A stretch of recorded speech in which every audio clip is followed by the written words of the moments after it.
What is your biggest fear going into this job? I get lost in the tunnels. That I don't deliver in a timely fashion the resources and opportunities that the district really demand and need.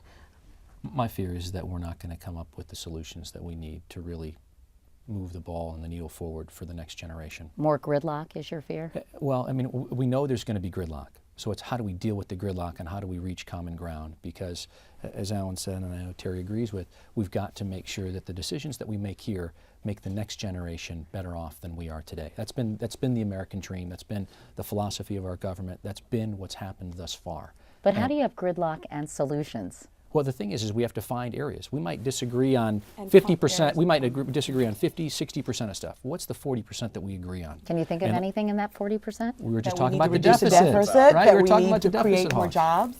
Yeah. I mean, you know, I think that Improve our health care, our absolutely. national security. Improve our National education. security is gonna be Oh my critical. God, yeah. But how do you improve education and get $100 billion in spending cuts for a year? Well, I got to tell you, I think one of the things, I spent a year as a high school teacher when I first retired.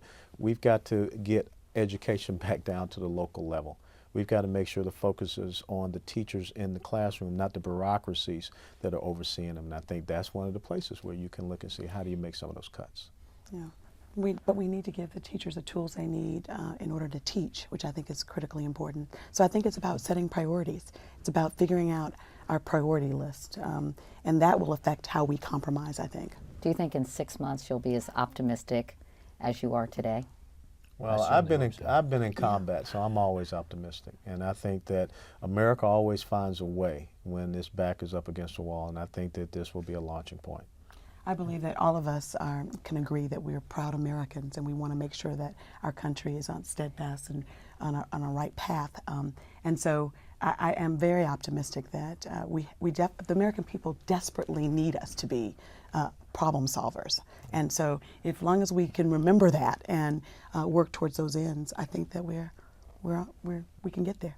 I am optimistic. We live in the greatest nation on the face of the earth, and we are very resilient. And this is such an honor to be up here in the United States Congress, to be able to try to affect some of this change. And so I hope that we're always optimistic, because America is a leader and must be a leader for the world. And we have an opportunity to affect some of that change. Can I come take your temperature in a few months and see if you're still Absolutely. feeling that way? Absolutely. Look forward Hold to your it. feet to the fire a little? Not a problem. Yeah.